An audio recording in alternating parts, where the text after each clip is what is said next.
안녕하세요. 10월 31일 아침엔 묵상을 시작하겠습니다. 오늘의 본문은 전도서 마지막 장인데요. 12장 1절에서 14절까지 말씀을 나누겠습니다. 오늘은 본문을 반으로 좀 나누어 가지고 1절에서 7절까지 내용하고 나머지 내용을 좀 살펴보려고 하는데요. 본문을 읽지는 않겠습니다. 여러분들이 한번 먼저 보셨을 거라 생각하고 1절에서 7절까지를 보면 나이를 든다는 것에 대해서 또 늙는다는 것에 대해서 사실 너무나 정교하고 잔인할 정도로 세부 묘사를 하고 있는 부분들을 발견할 수가 있습니다. 예를 들면 너를 보호하던 팔도 떨 것이고 강한 너의 다리도 약해질 것이고 이빨이 거의 다 빠져서 음식을 잘 씹지 못할 것이고 눈은 어두워서 보지 못할 것이고 귀도 어두워서 거리에서 들려오는 소리도 듣지 못할 것이고 음식을 잘 씹지 못할 것이고 잠도 깊이 자지 못할 것이고 음성도 떨릴 것이고 뭐 계속 나열되는 그런 늙음에 대한 그런 이야기들이 나옵니다. 그 사실 저도 반백년 이상 살다 보니까 좀 남일 같지가 않고 여기에 표현들을 좀 어느 정도는 경험을 하고 있거든요. 그래서 이런 내용들이 아주 예사롭지 않게 느껴지기도 합니다. 그 찰리 채플린이란 배우가 인생은 가까이서 보면 비극이지만 멀리서 보면 희극이다 이런 얘기를 했다고 하는데요.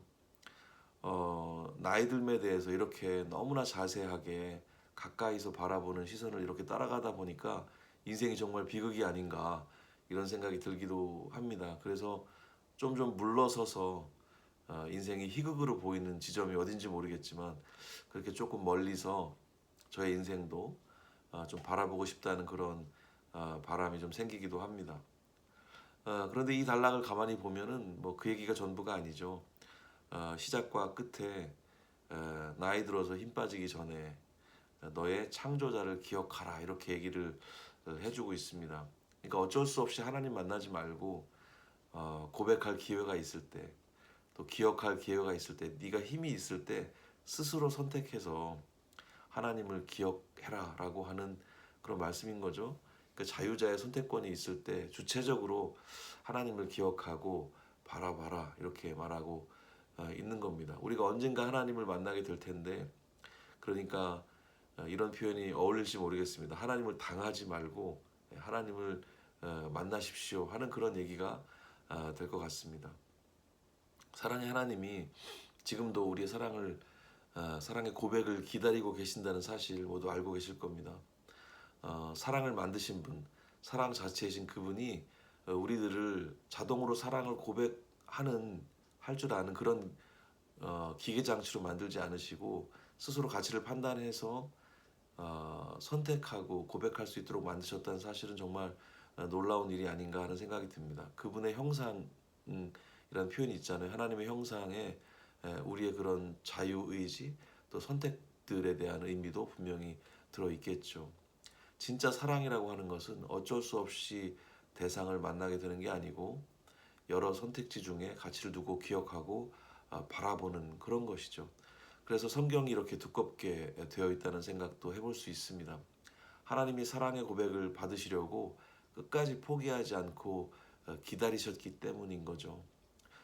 역사를 거슬러서 하나님은 이 사랑의 고백을 받는 일에 계속적으로 실패를 하셨습니다. 그래서 이렇게 성경이 두꺼워진 거예요. 만약에 하나님이 그냥 포기하셨다면 그렇진 않겠죠. 하지만 이런 실패와 실패 속에서도 하나님은 그 고백 받으시기를 포기하지 않으시고, 그러니까 다른 말로 우리를 사랑하기를 포기하지 않으시고 기다리신 거죠. 그래서 이렇게 성경이 두껍게 되었다 이렇게 말씀드릴 수도 있을 것 같습니다.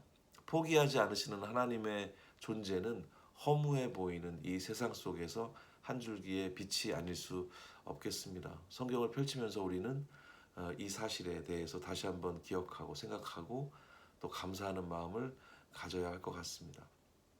이제 8절에서 14절까지 말씀을 좀 살펴보려고 하는데요. 여기에도 노화에 대한 이야기가 있진 않지만 헛됨에 대해서도 얘기하고 있고요. 또 뭐 인생이 노력하고 공부하는 모든 것들에 대해서 그 한계에 대해서 얘기를 하고 있습니다. 그리고 결론을 이야기하고 있죠. 하나님을 두려운 마음으로 섬기고 그의 명령에 순종하라. 이것이 사람의 본분이다. 이렇게 얘기를 하고 있습니다. 사실 너무나 쉽고 또 명확한 얘기가 아닐 수 없습니다. 결론, 지금 다시 말씀드리지만 하나님을 두려운 마음으로 섬기고 그의 명령에 순종하는 것, 이것이 뭐 인생의 결론이다. 이렇게 말을 하고 있는 거죠. 사람의 본분이라는 표현도 더불어서 하고 있는데요. 사람의 본분이라 하면 그 사람의 삶의 의미와 연관이 된다고 저는 생각합니다. 우리 삶의 의미는 어디서부터 찾아야 하는 걸까요? 우리는 우리를 창조하신 그 창조주를 아는 일부터 우리 인생의 의미를 찾아야 할 거라고 생각합니다. 내가 어디서부터 왔는지를 아는 일이 너무너무 중요한 일이죠. 우리의 뿌리를 아는 것. 그것처럼 중요한 일이 없겠습니다. 그래서 성경에는 족보가 종종 등장을 합니다. 하나님, 아브라함, 다윗, 예수님. 뭐 거기서 끝나는 게 아니라 우리들로 지금 나 자신까지 이어지는 그 계보를 인식할 때 우리는 하나님을 경외하는 삶의 태도를 지니고 살 수 있게 될 겁니다. 그분의 명령이라는 말에 왠지 거부감이 뭐 들 수도 있겠지만 그분이 살아계시고 선하신 분임을 우리가 고백한다면 그분의 명령에 순종하는 일이 얼마나 아름다운 그 삶의 의미가 되는지도 우리 알 수 있을 거라고 생각을 합니다. 이제 전도서를 이제 마무리하게 되는데요. 제가 이 아플터치의 그 앞쪽에 이 전도서에 대한 설명글을 써 두었지만 거기에도 그 이 표현이 있습니다. 해 아래의 관점과 해 위의 관점. 다시 한번 앞으로 돌아가셔서 그 부분도 다시 읽어보셔도 좋겠습니다. 이 두 관점이 공존하는 책이라고 말할 수가 있습니다. 해 아래에서의 삶이 사실상 우리의 실존이라고 말할 수 있잖아요. 그렇지만 해 위에서의 삶의 방향을 가지고 살아가게 될 때 우리 살고 있는 이 해 아래에서의 삶에 반듯한 의미가 주어지고 그렇게 우리가 또 하루를 바라보게 될 때 우리는 지루하고 허무하고 뻔한 하루가 아닌 새로운 하루, 설렘으로 시작하는 믿음과 소망의 그런 하루, 그런 삶을 살아가게 될 거라고 믿습니다. 우리가 아직 해 아래 살고 있지만 우리를 해 위의 가치로 살게 하시는 그 하나님의 사랑을 기억하고 그분을 경외하는 삶을, 그분을 기억하는 삶을 살아가시는 모든 분들이 되시기를 축복합니다. 감사합니다.